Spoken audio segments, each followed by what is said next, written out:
আসসালামু আলাইকুম ওয়া রাহমাতুল্লাহ। প্রিয় বন্ধুরা, আশা করছি মহান আল্লাহ রাব্বুল আলামিনের অশেষ দয়ায় আপনারা সকলেই ভালো আছেন। দর্শক, একদিনই ভাই প্রশ্ন করেছেন, শবে বরাত কবে? প্লিজ দয়া করে জানাবেন। ধন্যবাদ দিনী ভাই, আপনি সুন্দর একটি প্রশ্ন করেছেন আমাদের মাঝে। বাংলাদেশের শাবান মাসের চাঁদ দেখা গিয়েছে লাইলাতুন নিসফে মিন শাবান, 25শে ফেব্রুয়ারি দিবাগত রাতে। বাংলাদেশের আকাশে গতকাল 11ই ফেব্রুয়ারি 2024 পবিত্র শাবান মাসের চাঁদ দেখা গিয়েছে। গত 12ই ফেব্রুয়ারি সোমবার থেকে পবিত্র শাবান মাস গণনা শুরু হয়েছে। 25শে ফেব্রুয়ারি রবিবার দিবাগত রাতে পালিত হবে লাইলাতুল নিসফে মিন শাবান বা মধ্য শাবানের রাত, শবে বরাত। 26শে ফেব্রুয়ারি সোমবার সরকারি ছুটি থাকবে। রমাদান মাস শুরু হওয়ার সম্ভাবনা 12ই মার্চ 2024 মঙ্গলবার।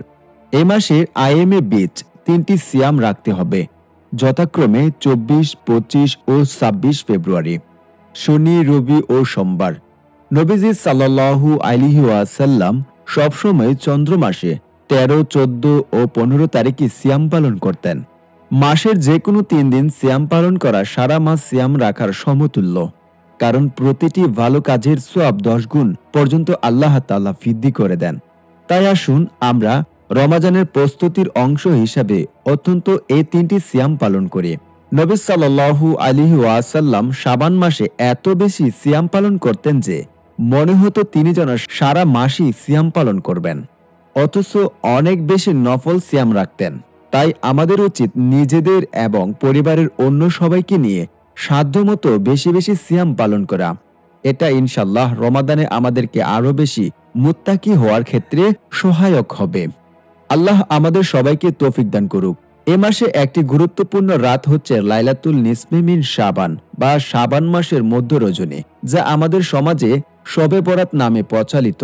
শবে বরাত হিংসা, বিদ্বেষ পোষণকারী এবং শিরককারী ব্যতীত সবাইকে আল্লাহ ক্ষমা করে দেন।